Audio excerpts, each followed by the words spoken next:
नमस्ते। जिज्ञासुओं के लिए योग परिचय ये चर्चा श्रृंखला प्रस्तुत करने जा रहा हूँ, इसमें आपका स्वागत है। इस श्रृंखला में हम योग के जो विविध प्रकार है, राजयोग, हठ योग, कर्मयोग, ज्ञान योग, भक्ति योग, अमनस्क योग, इन सब के ऊपर परिचय रूप चर्चा करेंगे। साध्य क्या है इनमें, साधक कैसा होना चाहिए, साधना कैसे की जाती है, ये सब हम देखेंगे। लेकिन उससे पहले योग की पार्श्वभूमि देखेंगे। इस पार्श्वभौमिक चर्चा में हम देखेंगे योग की परिभाषा क्या है, योग क्या है, योग की अवधारणा कैसे होगी, कब होगी, योग की आवश्यकता क्यों पड़ी, और योग की प्रक्रिया क्या है, योग का विकास इतने सालों में कैसे हो गया। ये सब हम पार्श्वभूमि की जो चर्चा श्रृंखला है उसमें देखेंगे। उस चर्चा श्रृंखला की पहली कड़ी में आज प्रस्तुत करूंगा योग की परिभाषा है।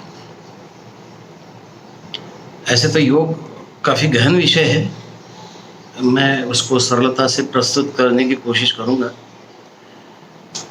लेकिन मैं भी इस योग का एक छात्र ही हूँ, और जितना अधिक अध्ययन करता हूँ उतना अधिक मुझे मेरे अज्ञान से परिचय होता है। मतलब जानने के लिए और कितना बाकी है वो समझ में आता है। तो योग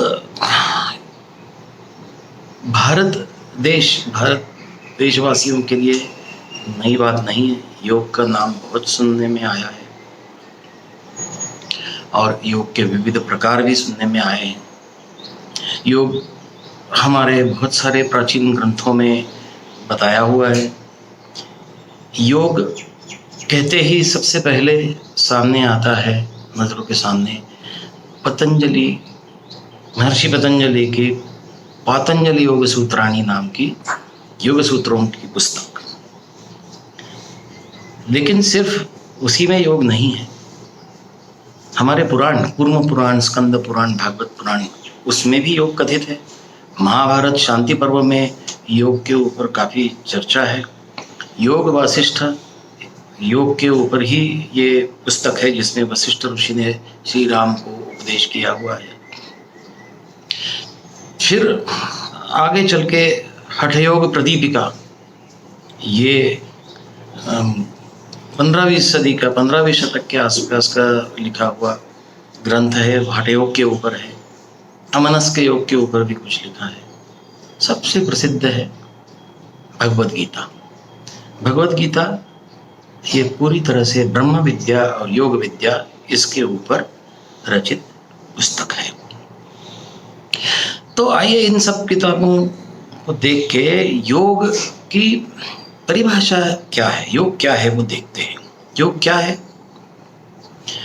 योग आसन और प्राणायाम नहीं है, या यूं कहो कि सिर्फ आसन और प्राणायाम नहीं है। आसन और प्राणायाम योग मार्ग के दो अंग है, हिस्सा है। दूसरी बात, योग से शारीरिक आरोग्य पाना ये योग का हेतु नहीं है, क्योंकि योग है मन पर नियंत्रण पाने की विधि। इंद्रियों पर नियंत्रण, मन पर नियंत्रण पाना, मन को स्थिर और शांत रखना, ये योग है, इसका उद्देश्य है। आइए हमारे प्राचीन ग्रंथ कैसी परिभाषा करते हैं वो देखते हैं। सबसे पुरानी जो परिभाषा है वो कठोपनिषद में मिलती है। वो इस प्रकार है, यदा पंचावतिष्ठन्ते ज्ञानानि मनसा सह बुद्धिश्च न विचेष्टति ताम आहु परमां गतिम ताम योगमिति मन्यन्ते स्थिराम इंद्रिय धारणा। इसका अर्थ बताता हूं। यदा पंचावतिष्ठन्ते ज्ञानानि मनसा सह, जब हमारी पांचों ज्ञानेंद्रियां मन के साथ स्थिर हो जाती है, बुद्धिश्च न विचेष्टति, और बुद्धि भी अपना कोई प्रयास नहीं करती, कोई परिश्रम नहीं करती। ताम आहुः परमाम गतिम, उसको परम गति यानी अंतिम लक्ष्य का साधन या मार्ग कहते हैं। यहाँ अंतिम लक्ष्य यानी आत्म साक्षात्कार और मोक्ष, मुक्ति, ये है। अगली लाइन है ताम योगमिति मन्यन्ते स्थिराम इंद्रिय धारणा।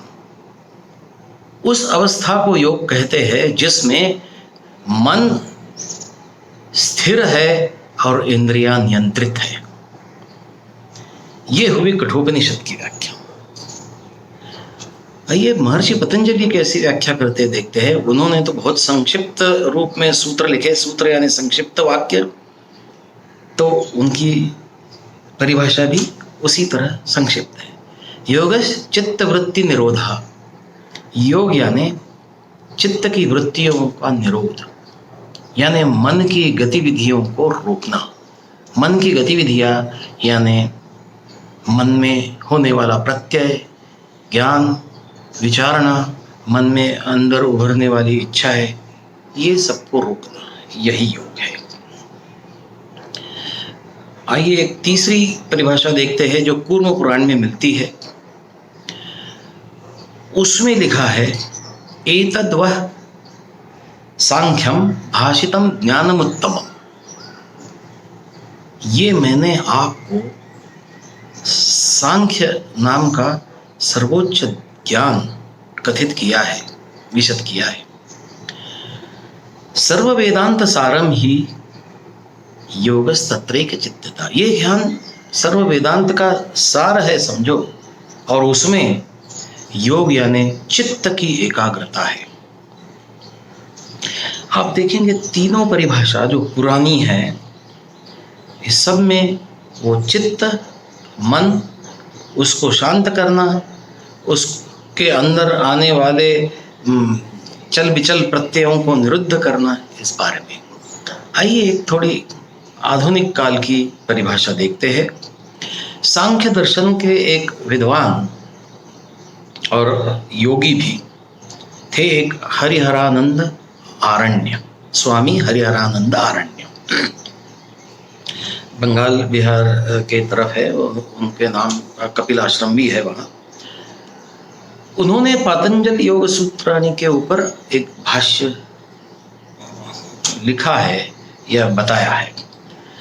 उस पतंजल योग सूत्र भाष्य में वो परिभाषा इस प्रकार देते हैं, जब हम एक तान भाव से अपने मन में एक ही प्रत्यय या एक ही ज्ञान को एक मन से रखते हैं और अन्य ज्ञान को अस्वीकार करते हैं, उसे योग कहते हैं, और वो आत्मज्ञान, आत्मदर्शन का साधन है। ये हुई आधुनिक परिभाषा। ये चारों परिभाषाएं देखने पर हम अपनी एक सरल परिभाषा कर सकते हैं। योग यानी मन की वो स्थिर अवस्था जो एक विचारक है या विचारहीन है, जिसमें इंद्रियां नियंत्रित है, ये उसे हम योग कह सकते हैं। एक विचारक अवस्था, प्रत्ययहीन अवस्था या विचारहीन अवस्था, जिसमें अन्य ज्ञान को अस्वीकार किया है, मतलब ऐसी अवस्था जिसमें मन स्थिर है, चित्त निरुद्ध है, उसको योग कहते हैं। तो ये हुई योग की परिभाषा है।